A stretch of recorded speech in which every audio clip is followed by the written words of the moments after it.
Salut tout le monde! Alors, c'est encore moi, Marie-Lou Addison, et aujourd'hui, je suis là pour vous faire un DIY parce qu'on me l'a demandé sur mes réseaux sociaux. Et le DIY que je vais faire aujourd'hui, ça va être un DIY de Noël parce que Noël s'en vient, c'est quand même dans pas très longtemps. Et on a besoin de l'esprit des fêtes pour s'amuser un peu puis être plus joyeux. Donc, le DIY que je vais faire, c'est vraiment quelque chose de bien spécial. J'ai cherché pour trouver quelque chose d'original et ça m'a donné l'idée de faire ceci. C'est un calendrier de l'Avent. Alors, on est à temps pour le faire avant Noël. Et c'est un calendrier de l'Avent de livres. Alors, en fait, ce que j'ai décidé de faire, c'est que j'ai pris un roman, comme ceci. Et donc, j'ai trouvé un livre comme ça ici. Et j'ai enlevé la page couverture. Et j'ai regardé le nombre de pages qu'il y avait. Ce qui peut bien fonctionner, c'est quand il y a 240 pages et plus, ça vous permet, si on divise 240 pages par les 24 jours du calendrier de l'Avent, ça vous permet d'avoir une dizaine de pages à lire tous les jours. Mais lui, il y en avait un peu moins, mais c'est pas grave, j'ai divisé, ça me donne à peu près 6 pages à lire par jour, ce qui n'est pas énorme dans mon cas. Mais il y a des gens qui lisent moins, donc c'est sûr que ça va être un peu plus court à lire. Donc parfait pour eux. Alors j'ai divisé chacune des pages et j'en ai fait des petits paquets comme ça, sur lesquels j'ai noté les numéros, les dates dans le fond. Ça va être pour le 3 décembre, il faut que je lise ce petit paquet-là. Pour le 10 décembre, il faut que je lise ce petit paquet-là.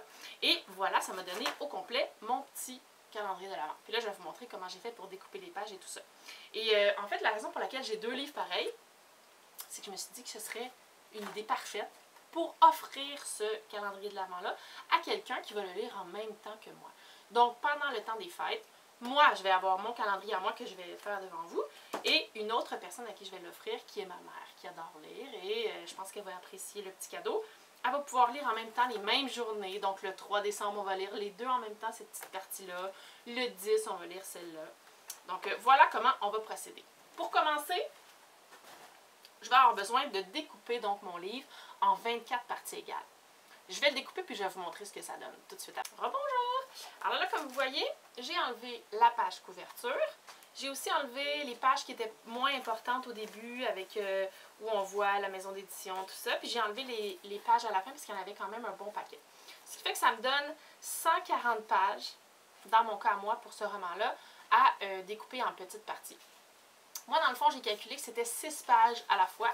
Alors, dans le fond, je fais des paquets de 6 comme ceci. Puis à chaque paquet, pour ne pas me mélanger, parce que des fois, les pages ne sont pas écrites, je vais mettre un petit autocollant comme ça ici, sur le paquet, puis je vais écrire le numéro de la date de la journée. Alors ça va être le feuillet numéro 1. Là, je continue comme ça, 3 autres pages, comme ceci ici, et j'écris feuillet pour la journée numéro 2. Puis je vais continuer comme ça, jusqu'à ce que j'ai terminé mon roman en entier. Tadam! Voici ce que ça me donne.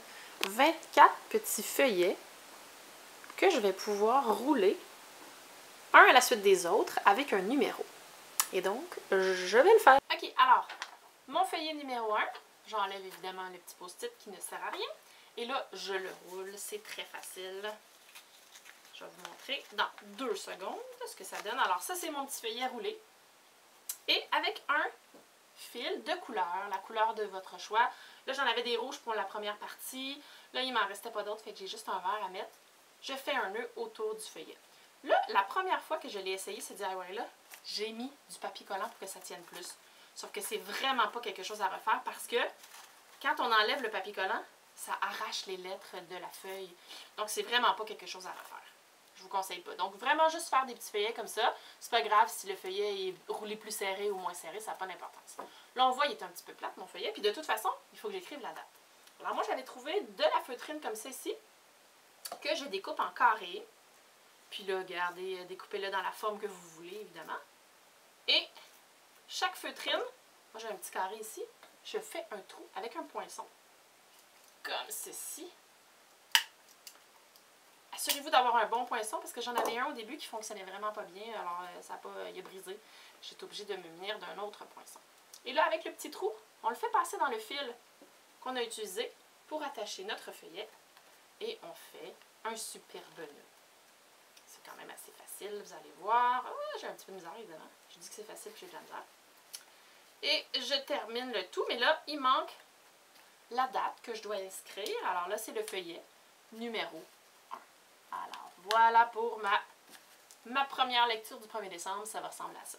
Je reproduis l'expérience 24 fois avec tous mes petits feuillets et à la fin, quand je vais avoir fini, ça va me donner tous ces rouleaux-là à lire pour tout le mois de décembre. Donc, c'est tout simple. Puis ensuite, j'ai gardé la page couverture sur laquelle j'ai fait un petit nœud comme ça pour que ce soit joli, pour que la personne qui va recevoir le calendrier sache quel livre elle lit. J'ai pas gardé la 4e de couverture qui est là où il y a le résumé, parce que je trouvais ça moins joli, mais c'est vrai que j'aurais pu le coller à l'endos pour qu'elle sache un peu à quoi s'attendre, mais je me suis dit, ça va être une surprise, on va s'amuser, cette personne-là et moi, et ça sera une belle surprise à vivre ensemble pendant tout le temps des fêtes. Une fois que c'est fait, comment on fait pour l'envoyer ou le donner en cadeau? Là, j'avais plusieurs façons de l'emballer, parce que tu sais, je ne lui donnerai pas juste comme ça.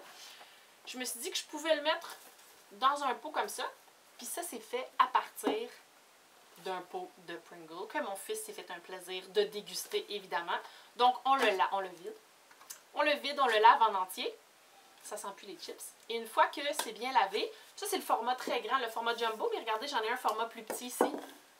Donc, le format jumbo allait mieux, je trouvais, pour mettre tous les calendriers de l'Avent. Et on le roule dans un papier d'emballage de la couleur de votre choix. Ceci dit, vous n'êtes pas obligé d'utiliser ce genre de contenant-là seulement pour vous donner vos cadeaux. Ça peut être un récipient pour mettre des bonbons, pour mettre vos biscuits que vous faites cuire dans le temps des fêtes. Alors voilà pour la façon dont je vais emballer mon calendrier de l'Avent. Et bien, c'est tout pour aujourd'hui. J'espère que vous avez aimé mon DIY, que vous allez le reproduire. Si c'est le cas, vous m'écrirez dans les commentaires. Vous me ferez plaisir en me montrant qu'est-ce que vous avez fait. Là, la dernière recommandation que je peux vous faire, c'est de ne pas faire un DIY comme ça avec un roman de ma série Dylan ou de n'importe quelle série qui vous a coûté 20$ parce que c'est quand même un beau livre. On ne veut pas nécessairement le briser. Par contre, comme je vous disais, les livres dans les magasins à 1$ ou dans les friperies que vous pouvez trouver, faites vraiment pas ça avec les livres dans la bibliothèque de vos parents. Ils ne vous le pardonneront pas, puis ils ne me le pardonneront pas non plus. Alors, merci d'avoir écouté tout le monde.